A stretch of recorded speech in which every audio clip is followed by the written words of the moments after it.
Good evening, everyone. Thank you for taking out your valuable time to join us. My name is Vansh Jain and I will be your host for this session. जैसे कि आप सभी को पता है कि हम हर Friday को बिजी के डिफरेंट टॉपिक्स पर अपना वेबिनार ऑर्गेनाइज करते हैं। तो आज का हमारा जो टॉपिक है वो है upgrade your database access to SQL conversion with busy. ये आप अपने डेटाबेस को, अगर आपका डेटाबेस एक्सेस में है तो आप उसको एसक्यूएल में कैसे कन्वर्ट कर सकते हैं थ्रू बिजी, या फिर आपका एसक्यूएल में है और उसको आप एक्सेस में करना चाहते हैं तो वो भी आप कैसे इजीली बिजी के थ्रू आप कर सकते हैं। तो सबसे पहले हम समझते हैं यहाँ पे डेटाबेस के बारे में कि व्हाट इज डेटाबेस, की डेटाबेस क्या है। तो डेटाबेस का देखिए मतलब होता है कि डेटा को एक ही जगह पर सही तरीके से स्टोर और मैनेज करना, ताकि जब जरूरत हो तब डेटा आसानी से आपको मिल जाए। अब एक एग्जांपल मैं आपको देकर समझाता हूँ। जैसे कि स्कूल का रजिस्टर होता है जिसमें सभी स्टूडेंट्स का रिकॉर्ड होता है, वैसे ही कंप्यूटर में जो रजिस्टर्ड होता है उसे हम डेटाबेस कहते हैं। अब डेटाबेस का अगर आपका सही होगा तो उसके फायदे क्या क्या हैं कि आपका डेटा एक तो सेफ रहता है। अगर आप अपना जो सिस्टम में डेटा आप स्टोर रखते हैं तो आपका जो काम है वो भी आपका फास्ट हो जाता है और आपके जो गलती होने के चांसेस हैं वो भी कम हो जाते हैं। और लार्ज डेटा, अगर आपका बहुत ही लार्ज डेटा साइज है, उसको भी आप इजीली हैंडल कर सकते हैं। अगर आपको उसमें कुछ सर्च करना है तो आपको वो आप इजीली उसमें सर्च भी कर सकते हैं। तो ये सब आपके बेनिफिट्स मिलते हैं डेटाबेसेस से। यानी कि किसी भी चीज को आपको, जो डेटाबेस आपका मतलब हर एक ऐप हो गई या कोई भी आपका सॉफ्टवेयर हो गया, तो उसका अपना एक डेटाबेस होता ही होता है। ऐसे ही बिजी का भी आपका डेटाबेस है। तो अब हम बात करते हैं कि बिजी के डेटाबेसेस की सुटेबल डेटाबेसेस फॉर बिजी। सबसे पहले मैं आपको एक इन्फॉर्मेशन देना चाहूंगा कि बिजी जो हमारा रन होता है वो विंडोज ऑपरेटिंग सिस्टम पे रन होता है। अगर विंडोज ऑपरेटिंग सिस्टम है तो ही आप बिजी को रन कर पाएंगे। अदरवाइज अगर सपोज कीजिए आप मैकबुक यूज कर रहे हैं और आप चाहते हैं कि आपका बिजी रन हो, तो उसमें आपका बिजी रन नहीं होगा, या तो फिर आपको उसमें विंडोज ऑपरेटिंग सिस्टम करवाना पड़ेगा, तब आपका रन होगा। यानी कि बिजी जो पूरा का पूरा आपका कंपैटिबल है वो विंडो ऑपरेटिंग सिस्टम पर कंपैटिबल है। अब विंडोज ऑपरेटिंग सिस्टम की बात करें तो विंडोज में हमारे पास दो डेटाबेसेस होते हैं। सबसे पहले हम बात करते हैं एमएस एक्सेस डेटाबेसेस की, कि एमएस एक्सेस डेटाबेस होता है। दूसरा हमारे पास जो होता है वो होता है हमारे पास एमएस एसक्यूएल डेटाबेस। यानी कि बिजी भी आपका जो रन होता है वो इन दो डेटाबेसेस पर ही रन होता है, या तो वो एमएस एक्सेस डेटाबेसेस पर रन होगा या फिर वो एमएस एसक्यूएल डेटाबेस पर रन होगा। इसके अलावा कोई थर्ड डेटाबेसेस पे बिजी रन नहीं होता। पर आपके मन में एक क्वेश्चन आ रहा होगा कि भाई इन दोनों डेटाबेसेस में डिफरेंस क्या क्या है, कि हम सेलेक्ट कैसे करें कि भाई हमें कौन से डेटाबेसेस पर जाना चाहिए। या तो एक्सिस पे आप मूव करेंगे या फिर आप एसक्यूएल पे मूव करेंगे। तो देखिए उसके लिए भी हमने यहाँ पे आपको एक बहुत ही सिंपल तरीके से मैं आपको समझाता हूँ इसमें। एमएस एक्सेस डेटाबेस आपको कहाँ पर यूज करना है। अगर आपकी सिंगल लोकेशन है तो वो एमएस एक्सेस डेटाबेस में आपकी मैनेज हो जाएगी।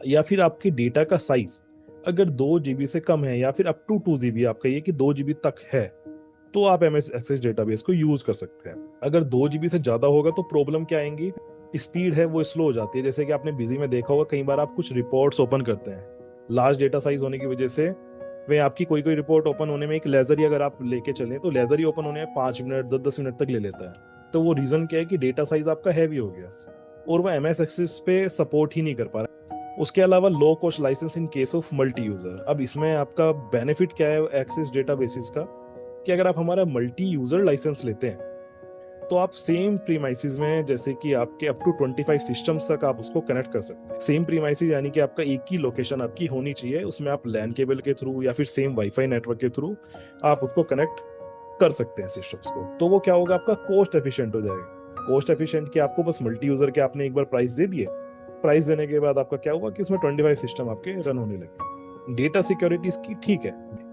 बट अब बात करते हैं एमएस एसक्यूएल डेटाबेस की। तो एमएस एसक्यूएल डेटाबेसेस में आप क्यों यूज करेंगे। अगर आपको मल्टीपल लोकेशन मैनेज करनी है, मल्टीपल लोकेशन आप सोच रहे होंगे कैसे होती है, तो सिंपल है कि सपोज कीजिए मेरी एक जो ब्रांच है वो मेरी दिल्ली में है। अब दिल्ली से मेरी एक ब्रांच जो है, मैंने अपनी सब ब्रांचेस ओपन की हुई हैं। एक ब्रांचेस तो मेरी बेंगलुरु में है, एक मेरी चेन्नई में है, या आसपास ले लेते हैं मेरी नोएडा में है, या फिर दिल्ली में ही कहीं वो 5 किलोमीटर 10 किलोमीटर की डिस्टेंस पर आपकी एक ब्रांच और एग्जिस्ट करती है। अब उन सबका डेटा आपको मैनेज करना है। आप चाहते हैं कि मेरी एक कंपनी बने, उसमें मैं उन सबका डेटा मैनेज करूँ। वो आपका किस तरीके से मैनेज हो सकता है फिर उसके लिए आपको जो कनेक्टिविटी चाहिए कि वो आपको एसक्यूएल की कनेक्टिविटी चाहिए, यानी कि एसक्यूएल में आपको अपना डेटा कन्वर्ट करना पड़ेगा, स्टैटिक आईपी परचेज करनी होगी, उसके थ्रू आप उसको डेटा को सिंकिंग आप कर सकते हैं। अगर आप यही चीज एक्सेस में पूछेंगे तो एक्सेस में वो आपका नहीं हो पाएगा। तो अगर आपको मल्टीपल लोकेशंस हैं तो फिर आपको एसक्यूएल सर्वर में ही जाना होगा, इसके अलावा एक्सेस डेटाबेसेस में वो ऑप्शन अवेलेबल नहीं है। अब बात करते हैं हम heavy data size can be manage, यानी कि हमारा अगर डेटा साइज 2 GB से ज्यादा है तो फिर आपको मूव करना पड़ेगा एमएस एसक्यूएल सर्वर में, भले ही आप अपना सेम लोकेशन पे भी चला रहे हो। क्योंकि अब इसमें मूव करने के फायदे क्या होंगे आपको, कि आपका जो बिजी है वो फास्ट हो जाएगा। अब आपको कोई रिपोर्ट ओपन करने में, सपोज कि मैं आपको जैसे बता रहा था 5 मिनट आपकी खराब हो रही है और वही रिपोर्ट फिर आपकी 20 सेकंड या 30 सेकंड में ओपन होगी, तो आप सोचिए आपका कितना वैल्यूएबल टाइम यहाँ पे सेव हो जाएगा। तो सिंपल है कि अगर आपको कभी लगे कि आपका बिजी जो है वो स्लो चल रहा है, या फिर आपका डेटा आप चेक कीजिए कि डेटा का साइज क्या है, डेटा का साइज अगर आपका ज्यादा है तो आप ऑटोमेटिकली उसको मूव कीजिए एमएस एसक्यूएल में। उसके अलावा लाइसेंस कॉस्ट जो डिपेंड होती है वो इसकी काउंट सिस्टम पे डिपेंड होती है। Count system in the sense कि आप जितने सिस्टम चलाएंगे उतने के आपको यहाँ पे पैसे पे करने पड़ेंगे। फॉर एग्जाम्पल जैसे कि अब इसमें मैंने आपको बताया था मल्टी यूजर में 25 सिस्टम्स तक आपके चल जाते हैं, बट अगर आपको यही एसक्यूएल वर्जन लेना है तो एसक्यूएल वर्जन में आपने जैसे सपोज एक सिस्टम के पहले आपने प्राइस दिए, फिर आपको दूसरा सिस्टम जब लेना होगा तो दूसरे सिस्टम के आपको देने पड़ेंगे, तीसरा लेना है तो आपको उसके अलग से देने होंगे। यानी कि ऐसे आपको जितने भी सिस्टम उसमें रन करने हैं आपको पर सिस्टम के अकॉर्डिंग उसमें आपको प्राइस पे करना पड़ेगा। ये आपका बेनिफिशियल भी हो सकता है, सपोज कि जो आपके 2 या 3 सिस्टम ही रन होते हैं, 2 या 3 ब्रांचेज है डिफरेंट डिफरेंट लोकेशन पे, वही आपकी रन होती है, तो आप उसमें 2 या 3 के जो भी आप अपना काउंट लेंगे उसके आप प्राइस दीजिए। अब उसमें फायदा क्या होगा, मल्टी यूजर से आपको वो कॉस्ट एफिशिएंट आपको पड़ेगा। और अगर हम डेटा सिक्योरिटी की बात करें इन कंपैरिजन टू एक्सेस, तो एसक्यूएल में आपकी डेटा सिक्योरिटी बहुत हाई है in comparison to MS access. तो अगर आपको डेटा अपना बिल्कुल सिक्योर चाहिए तो भी आप अपने एमएस एसक्यूएल में मूव कर सकते हैं। हमारे जो मॉडल्स हैं बिजी के, वो डेटा बेसिस पे किस तरीके से आपके बेस्ड हैं। तो सबसे पहले हम बात करते हैं एमएस एक्सेस डेटाबेस की। तो एमएस एक्सेस डेटाबेसिस में आपका बेसिक या ब्लू, यानी कि बेसिक आपका परपेचुअल हो गया, ब्लू आपका सब्सक्रिप्शन मॉडल वाला हो गया। अगर आप ये इसमें रन करना चाहते हो तो आपके रन होगा स्टैंडर्ड और सैफरन भी रन होगा, एंटरप्राइजेस रेंडर। यानी कि अगर आप कुल मिलाकर देखें तो इसमें हमारे बिजी के सारे मॉडल्स जो हैं वो कंपैटिबल हैं एमएस एक्सेस से। यानी कि एमएस एक्सेस में आप कोई भी बिजी का मॉडल यूज कर सकते हैं। पर वहीं अगर हम बात करें एमएस एसक्यूएल सर्वर की, तो उसमें आपका स्टैंडर्ड मॉडल यूज होगा या फिर आपका सैफरन, एंटरप्राइजेस या फिर एमरल्ड। यानी कि आपका इसमें बेसिक वाला जो मॉडल है वो यूज नहीं होता। अगर आप बिजी के बेसिक यूजर हैं और आप चाहते हैं कि जो मेरा डेटा है वो रन हो एमएस एसक्यूएल में, तो फिर आप उसको यूज नहीं कर पाएंगे, क्योंकि एमएस एसक्यूएल में जो रन होगा उसके लिए आपको मूव करना पड़ेगा या तो स्टैंडर्ड में, सैफरन में, एंटरप्राइजेस में या फिर एमरल्ड वर्जन। अब आपके मन में एक और क्वेश्चन आ रहा होगा कि भाई why do we need to convert data into SQL, कि आपको इसकी कन्वर्जन की नीड क्या है। तो देखिए सिंपल है, जैसे मैं आपको ऑलरेडी बता चुका हूँ कि अगर आपको मल्टीपल लोकेशन मैनेज करनी है, अब आपको मल्टीपल लोकेशन बिना किसी दिक्कत के आपको मैनेज करनी है। अब आप खुद सोचिए कि आपके डिफरेंट डिफरेंट लोकेशन पर बिजी आपका इंस्टॉल्ड है, आप उनका अलग अलग लाइसेंस आपने ले रखा है, कौन से वाला अपना एक्सेस डेटाबेसेस का। अब अलग अलग आप उनकी कंपनी बना रहे हो, फिर आपको अगर डेटा को अगर उनको देखना पड़ेगा तो देखने के लिए या तो आप एक्सेल शीट में उनको मैनेज करोगे डेटा को, क्योंकि वो सारा का सारा डेटा आपका एक ही कंपनी में तो मैनेज नहीं होगा, फिर आपको अलग अलग बिजी परचेज करना पड़ेगा, अलग अलग कंपनी क्रिएट करनी पड़ेगी, तब आप उसको यूज कर सकते हो।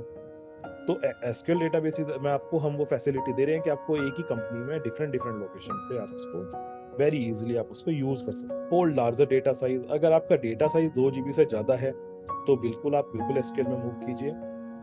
आपको अगर स्पीड फास्ट चाहिए, आप चाहते हैं कि जो मेरा बिजी है वो बिल्कुल स्मूथ चले, बिल्कुल फास्ट चले, तो आप एसक्यूएल में बिल्कुल आप स्विच कर सकते हैं। अब to ensure better data security, अगर आपको अपने डेटा की सिक्योरिटी भी आपको बेटर चाहिए तो भी आपको एसक्यूएल में कन्वर्ट होना होगा। तो यानी कि एसक्यूएल के अगर आप कुल मिला के फीचर्स देखें तो आपको यानी कि मल्टीपल लोकेशन अगर आपको चाहिए तो एसक्यूएल है, लार्जर डेटा साइज हो गया, फास्ट स्पीड चाहिए और सिक्योरिटी, सभी सभी चीजों पे आपको एसक्यूएल यहाँ पे बेटर है in comparison to access database. तो चलिए अब हम बात करते हैं, let us see process of data conversion, कि अब हम डेटा कन्वर्ट कैसे कर सकते हैं एमएस एक्सेस से एमएस एसक्यूएल। अब हमारा डेटा हम कन्वर्जन का पार्ट अब हमारा आता है कि हम डेटा को जो कन्वर्ट करेंगे बिजी में वो हम किस तरीके से कर सकते हैं। ये मेरा ईएम मॉडल, ईएम यानी कि ये मेरा हो गया एक्सेस में डेटाबेस, एक्सेस डेटाबेस में ये मेरा रन हो रहा है। पता चल जाएगा यहाँ से कि मॉडल में ईएम लिखा हुआ रहा है, ईएस लिखा हुआ रहा है, तो वो आपका क्या होगा, एक्सेस डेटाबेस। वहीं अगर आपका ईसी काउंट, एससी काउंट, यानी कि सी अगर आ जाएगा यहाँ पर एम या एस की जगह पर, तो वो आपका क्या हो जाएगा, काउंट सिस्टम, यानी कि वो आपका डेटा जो है एसक्यूएल में आपका चल रहा है। ये इससे भी आप इसमें पता लगा सकते हैं। उसके बाद आपको सबसे जो मेन इसमें ध्यान करने वाली चीज होती है वो होती है आपका फाइनेंशियल ईयर। जैसे कि मेरी एक कंपनी है श्री राम किराना स्टोर, उसमें मेरा फाइनेंशियल ईयर अगर मैं देखूं कि स्टार्टेड फाइनेंशियल ईयर मेरा कौन सा है, यानी कि फाइनेंशियल ईयर स्टार्ट कहां से हुई है, मेरी कंपनी मैंने कब अपनी बनाई, तो मैंने बनाई थी 1 अप्रैल 2025 को, यानी कि मेरा जो डेटा है यहाँ पे वो 1 अप्रैल 2025 से मेरा डेटा है यहाँ पे। अब मुझे क्या करना है, अब आपको सिंपल है कि आपको एसक्यूएल वाला जो बिजी है वो ओपन करना है। अब देखिए मैंने ये एसक्यूएल वाला ओपन किया, यहाँ पे आप देख भी सकते हैं ईसी लिखा हुआ है। अब यहाँ पे आपको क्या करना है, कंपनी क्रिएट करनी है। कंपनी क्रिएट आप सेम नंबर से भी कर सकते हैं, जो उसका जो नाम है, जैसे श्रीराम किराना स्टोर का जो भी जीएसटी नंबर होगा आप वो लिखिए, तो ऑटोमेटिकली सब इन्फॉर्मेशन आ जाएगी, उससे भी आप क्रिएट कर सकते हैं। अदरवाइज जैसे मैं आपको यहाँ पे लिखूंगा डेमो। अब देखिए जो मेन ध्यान करने वाली चीज है, जैसे मैंने आपको बताया था बिगिनिंग फाइनेंशियल ईयर, यहाँ पर आपको सबसे ज्यादा गलती होती है ना, वो यहाँ पर होती है।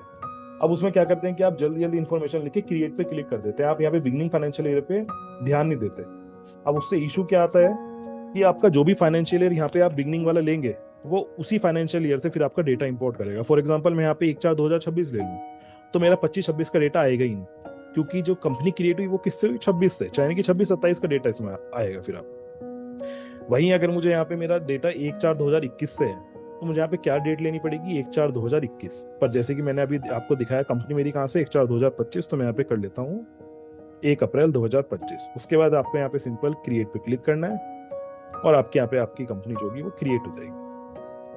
अब देखिए सिंपल स्टेप है, आपको जाना है एडमिनिस्ट्रेशन पे। अब एडमिनिस्ट्रेशन पे आपको जाने के बाद यहाँ पर ऑप्शन आता है हमारा डेटा एक्सपोर्ट इंपोर्ट का। अब डेटा एक्सपोर्ट इंपोर्ट में देखिए सबसे यहाँ पे आपको 3rd नंबर पे ऑप्शन आ रहा है इंपोर्ट डेटा फ्रॉम एक्सेस। बिल्कुल साफ साफ लिखा हुआ है, कोई अलग से इसमें कुछ नहीं है कि आपको किसी इंटरनल फीचर में जाना है। यानी कि डेटा एक्सपोर्ट इंपोर्ट आप करेंगे तो आपको ऑप्शन वहीं पर ही मिलेगा, क्योंकि आपको क्या करना है, यहाँ पे डेटा आपको लाना है एक्सेस से SQL. Import data from access पे जैसे ही आप क्लिक करेंगे तो आपका डेटा पाथ ऑटोमेटिकली आ जाएगा, जो आपका बिजी में आपने डाला हुआ है एक्सेस वाले। और अब बाई चांस अगर वो नहीं आता तो आप यहाँ पे क्लिक करके भी उसको सेलेक्ट कर सकते हैं, जो जहां पर भी आपका डेटा रखा हुआ है। अब देखिए जैसे मैं यहाँ पे क्लिक करूंगा तो मेरा ये डेटाबेस यहाँ पे आ गया, मेरी कंपनी शो कर रहा है। अब एक कॉमन एरर मैं आपको और बताना चाहता हूँ कि जो काफी लोग कन्वर्ट करते हुए उसको यूज करते हैं, वो एरर क्या है वो आपको एक बार मैं यहाँ पे दिखाता हूँ डेटाबेसिस पे। अब जैसे कि मेरा ये वाला डेटाबेस है में डेटा कन्वर्जन के नाम से मैंने फोल्डर बनाया हुआ है। अब सपोज कीजिए आपको डेटा किसका कन्वर्ट करना है, इस वाली कंपनी का, तो आप क्या करते हैं कि इसको ओपन करके फिर आप इसका पाथ वहां पे दे देते हैं बिजी में। अब आप क्या करते हैं, यहाँ पे आप ऐसे इसका पाथ दे देते हैं ये वाला। अब जैसे मैं इस पे क्लिक करूंगा तो क्या दिखाएगा यहाँ पे, नो कंपनी फाउंड। क्यों, वो इस वजह से दिखाता है क्योंकि जो बिजी होता है आपका वो कैच करता है कॉम फोल्डर को। जैसे कि आपको एक बार और मैं दिखाता हूँ यहाँ पे कॉम फोल्डर, यानी कि हमारा देखिए यहाँ पे लिखा हुआ है COMP0011, ये मेरी कंपनी का कोड हो गया ये वाला COMP0011। तो आपको इसको ओपन नहीं करना, आपको सिर्फ इसका जो मेन डेटा फोल्डर है उसका पाथ देना है, आपको इसका पाथ नहीं देना, यहाँ पे इसका ओपन करके पाथ नहीं देना, आपको ये वाला पाथ देना। अब देखिए जैसे मैं इसको हटाऊंगा यहाँ से तो मेरी ये कंपनी फिर से यहाँ पे शो हो जाएगी। तो ये आपको कॉमन एरर्स जो मैंने आपको बताया, 2 एरर, एक तो आपका बिगनिंग फाइनेंशियल ईयर और एक आपका डेटा पास सेलेक्ट करते हुए जो आप एरर कर। अब क्या करना है कि यहाँ पर तो सपोज कीजिए मेरी एक ही कंपनी है, अब आपकी मल्टीपल कंपनीज भी हो सकती हैं, हो सकता है कि इसमें आपकी 5 कंपनी हो, 10 कंपनी हो, तो आपको क्या करना है, कंपनी सेलेक्ट करनी है। ऐसे आप क्लिक करेंगे और सेलेक्ट पे यहाँ पे क्लिक करेंगे तो आपकी कंपनी सेलेक्ट होगी। अब यहाँ पे यूजर नेम पूछ रहा है, यूजर नेम क्या है, जो मेरी श्रीराम किराना स्टोर को ओपन करते हुए जो आपने बिजी का सुपर यूजर हो गया, यानी कि आपका एडमिन यूजर हो गया, उसका आपको यहाँ पे पासवर्ड लिखना होता है। जैसे कि मैं यहाँ पे पासवर्ड लिखता हूँ, यूजर नेम और पासवर्ड मैंने लिखा। उसके बाद आपको सिर्फ यहाँ पे इंपोर्ट पे क्लिक करना है। जैसे आप इंपोर्ट पे क्लिक करेंगे तो आपको ये ऑप्शन देगा, इसको आपको यस करना है। यस करने के बाद ये आपसे बता रहा है कि ये वाली आपकी जो कंपनी 1/4/2025 वाला ईयर आपका अब इस यहाँ पे इंपोर्ट हो रहा है, तो आपको सिर्फ यस पे क्लिक करना है। और जैसे ही आप यस पे क्लिक करेंगे तो आप देखेंगे कि नीचे यहाँ पे प्रोसेस स्टार्ट होनी हो गई है।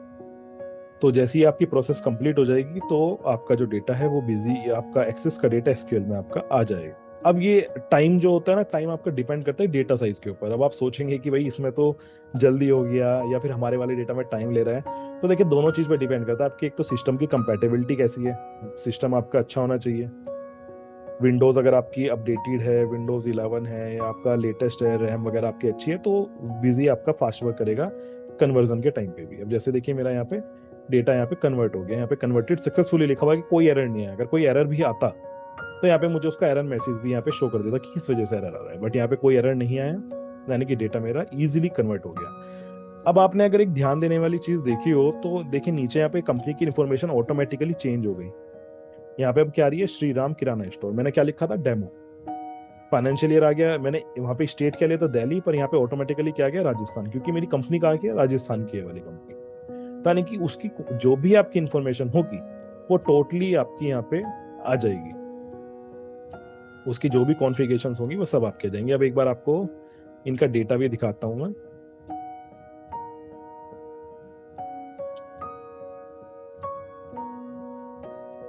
ठीक है, ये वाला डेटा है। अब यहाँ पे बैलेंस शीट का कितना आ रहा है, 392। अब एक बार चेक कर लेते हैं कि डेटा सही तरीके से इंपोर्ट हुआ है नहीं हुआ है, तो इसको ओपन करते हैं।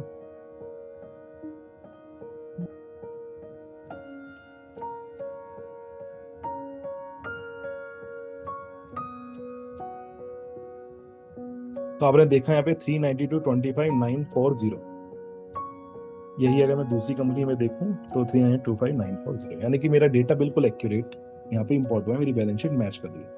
इसके अलावा आप एक तरीके से और मैच कर सकते हैं, वो हमारा होता है वाउचर स्टैटिस्टिक्स, यानी कि वाउचर की आप देख सकते हैं कितने वाउचर उसमें हैं जो आपके इंपोर्ट में है। जैसे कि मैं आपको एक बार वो भी दिखा देता हूँ। चेकलिस्ट में आपको जाना है तो यहाँ पर आता है हमारा मास्टर स्टैटिस्टिक्स और आपका वाउचर स्टैटिस्टिक्स। तो वाउचर पे आपको जैसे क्लिक करेंगे तो यहाँ पे मेरे टोटल वाउचर यहाँ पे दिखा देगा, सारे वाउचर टाइप के अलग अलग मंथ के अकॉर्डिंग भी आप यहाँ पे वाउचर देख सकते हैं। जैसे टोटल सेल के वाउचर यहाँ पे कितने, 56 है। अब यही हम देखते हैं कि मेरी क्या पुराने वाली कंपनी में भी इतने ही थे, एक्सेस वाली कंपनी। तो देखिए मेरा यहाँ पे बिल्कुल मैच हो रहा है, 56, 45, और वहां पे भी अगर हम देखें तो 56, 45, यानी कि मेरा जो डेटा है वो बिल्कुल एक्यूरेट। अब आपने देखा होगा इसमें मेरे 2 फाइनेंशियल ईयर थे, अब आपको दूसरे फाइनेंशियल ईयर को भी इंपोर्ट करना है, तो उसको आप कैसे कर सकते हैं। तो सबसे पहले आपको एडमिनिस्ट्रेशन में जाना है और यहाँ पे आपको चेंज फाइनेंशियल पे क्लिक करना है, यानी कि आपको यहाँ पे फाइनेंशियल ईयर जो होगा वो आपको कन्वर्ट करना पड़ेगा, यानी कि फाइनेंशियल ईयर आपको जनरेट करना पड़ेगा। फाइनेंशियल ईयर जब आपका यहाँ पे क्रिएट हो जाएगा, नेक्स्ट फाइनेंशियल ईयर, तब आपका सेम प्रोसेस जैसे हमने स्टार्टिंग में इंपोर्ट किया था, सेम उसी तरीके से आपको यहाँ पे इंपोर्ट करना है। तो आपकी जितनी फाइनेंशियल ईयर है उन सभी को आपको इसी तरीके से सबसे पहले आपको एक फाइनेंशियल ईयर करना है, फिर चेंज फाइनेंशियल ईयर पे जाके आपको एक फाइनेंशियल ईयर आपका दूसरा क्रिएट होगा, फिर दोबारा से आपका सेम प्रोसेस होगा। तो इसी तरीके से आपको प्रोसेस करना है आपके जितने भी ईयर्स हैं। सपोज कि जो आपका 10 साल की डेटा आपको करना है इम्पोर्ट, तो बिगनिंग वाले से आप स्टार्ट करके फिर अपना ऐसे चेंज कर करके आपको आगे के 10 ईयर्स का डेटा को इम्पोर्ट करना है। अब देखिए मेरा यहाँ पे फाइनेंशियल ईयर क्रिएट हो गया, यहाँ पे मेरा 26, 27 आ गया। सेम प्रोसेस आपको डेटा एक्सपोर्ट इंपोर्ट में जाना है फिर से, और वही इंपोर्ट डेटा फ्रॉम एक्सेस, इस पे क्लिक करना है, यहाँ पे एरो पे आपको क्लिक करना है और यहाँ पे वही कंपनी सेलेक्ट होगी, हो जाएगी आपकी। उसके बाद आपको यहाँ पे बिजी का यूजर नेम और पासवर्ड आपको लिखना है। जैसे ही आप इस पे क्लिक करेंगे तो सारा का सारा डेटा मेरा ऑटोमेटिकली यहाँ पे इंपोर्ट हो जाएगा। Yes, you can change your financial year without carry balances, अगर आपको चेंज करना है तो आप वहाँ पे क्लिक कर सकते हैं, तो आपका उसी तरीके से चेंज हो जाएगा, उसमें कोई प्रॉब्लम नहीं है। फाइनेंशियली डिपेंड करता है आपके ऊपर कि आप किस तरीके से चेंज करना चाहते हैं, बट उसमें आपके एरर आने के चांसेस रहते हैं। एरर आने के चांसेस ये रहेंगे आपके, क्योंकि लास्ट जब आप जीरो बैलेंसेस का वहाँ पे करेंगे और वहाँ पे ओपनिंग बैलेंस जो होगा एक्सिस वाली कंपनी में, वो सपोज कीजिए 50,000 डे का मैं बैंक अकाउंट लेके चलता हूँ, अगर आपका क्लोजिंग बैलेंस आप यहाँ पे कैरी नहीं करते तो वो आपका क्या दिखाएगा, एसक्यूएल वाली कंपनी में जीरो दिखाएगा, बट मेरी एक्सेस वाली कंपनी में वो कितना दिखा रहा है, 50,000 दिखा रहा है ओपनिंग बैलेंस। तो अब क्या होगा कि जब वो डेटा इंपोर्ट करेगा तो फिर वो एरर का मैसेज आपको देगा कि आपका डेटा में आपने कुछ छेड़छाड़ की है। तो हम रिकमेंडेड यही करेंगे कि आप डोंट कैरी बैलेंस करके ना करें। अब देखिए मेरा यहाँ पे डेटा जो है वो दोनों इंपोर्ट हो गए, फाइनेंशियल ईयर दोनों के दोनों मेरे इंपोर्ट हो गए, तो दोनों के आपको बैलेंस शीट यहाँ पे एक बार और दिखा देता है। ठीक है, मेरा यहाँ पे डेटा कौन सा इंपोर्ट हो गया, ये वाला डेटा मेरा इंपोर्ट हो गया। ठीक है, अगर हम यहाँ पे अब चेक करेंगे तो हम यहाँ पे बैलेंस शीट इसकी भी चेक कर सकते हैं। मेरी वही आ रही है 4728.529, यानी कि डेटा यहाँ पे मेरा एक्यूरेट इंपोर्ट। अब नेक्स्ट क्वेश्चन जो आता है वो आता है कि ठीक है, हम एक्सिस से तो एसक्यूएल में कर सकते हैं, पर क्या हमारे पास कोई ऐसी सुविधा है कि हम एसक्यूएल से भी एक्सिस में कर सकें डेटा को कन्वर्ट? तो बिल्कुल, अगर आपको कभी एसक्यूएल से एक्सिस में करने की नीड हो, वो बहुत ही रेयर चांसेस होते हैं कि एसक्यूएल से एक्सिस में डेटा कन्वर्ट होता है, वरना मोस्टली आपका एक्सिस से एसक्यूएल में ही होता है। अब अगर आपको कभी ये करना है कि भाई मुझे मेरा जो डेटा है वो एक्सिस एसक्यूएल का है, उसको मुझे एक्सिस में करना है, तो वो भी आप कर सकते हैं। अब उसके लिए आपको क्या करना है, जैसे कि मेरी ये कंपनी है यहाँ पे ईसी में, श्याम इंफोटेक प्राइवेट लिमिटेड के नाम से मैंने कंपनी बनाई। अब आपको क्या करना है, यहाँ पे भी सेम ईएम मॉडल यानी कि आपका एक्सेस वाला है, यहाँ पे आपको एक कंपनी क्रिएट करनी है। बिगनिंग फाइनेंशियल ईयर, आपको बस ये जरूर ध्यान रखना है कि आपका फाइनेंशियल ईयर बिल्कुल करेक्ट होना चाहिए। अब यहाँ पे भी आपको एडमिनिस्ट्रेशन में जाना है, एडमिनिस्ट्रेशन में आपको डेटा एक्सपोर्ट इंपोर्ट। अब यहाँ पे देखिए क्या ऑप्शन आ रहा है, इंपोर्ट डेटा फ्रॉम एसक्यूएल। वहाँ पे क्या ऑप्शन आता है, इंपोर्ट डेटा फ्रॉम एक्सेस। अब यहाँ पे क्या ऑप्शन शो कर रहा है, वो शो कर रहा है इंपोर्ट डेटा फ्रॉम एसक्यूएल।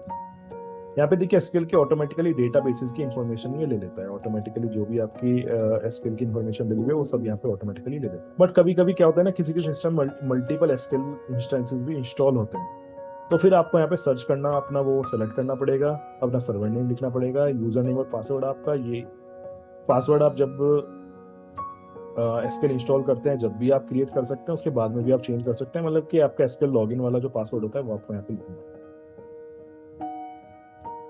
अब उसके बाद ये पूछ रहा है कि आपको कौन से वाली कंपनी देखिए, यहाँ पे 3 कंपनी आ गई ना, जैसे मैंने आपको लास्ट में बताया था, मुझे यहाँ पे कौन सी करनी है, श्याम इंफोटेक प्राइवेट लिमिटेड का। तो मैं क्या करूंगा, इसको सेलेक्ट करूंगा। अब यहाँ पे इसका यूजर नेम और पासवर्ड लिखूंगा और इसको इंपोर्ट पे क्लिक करूंगा। तो यहाँ पे मेरा जो डेटा है वो आपका कन्वर्टेड सक्सेसफुली हो गया। इसमें भी अगर बैलेंस शीट देखूँ मैं इनकी, तो यहाँ पे 472.31 आ रहा है आपका। और यही अगर मैं इस वाले में देखता हूँ,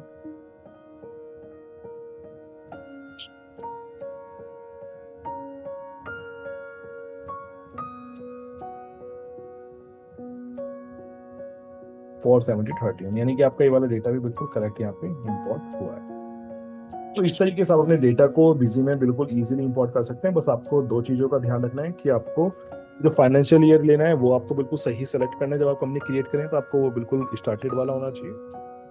दूसरा आपको ध्यान करने की चीज क्या है कि जो आपने पाथ सेलेक्ट किया है अपने डेटा बेसिस का, वो आपको करेक्ट पाथ सेलेक्ट करना है। अगर आप कोई और करेंगे तो फिर आपका डेटा इंपोर्ट नहीं हो पाएगा। और फॉर फर्दर असिस्टेंस, अगर आपको कोई अदर हेल्प चाहिए कभी भी, तो हमारा 24/7 हेल्पलाइन नंबर हमेशा अवेलेबल है, 8 to 5 टाइम्स, या फिर support@busy.in पर भी आप मेल कर सकते हैं किसी भी चीज़ से रिलेटेड आपको अगर हेल्प चाहिए तो। So thank you everyone for joining this session.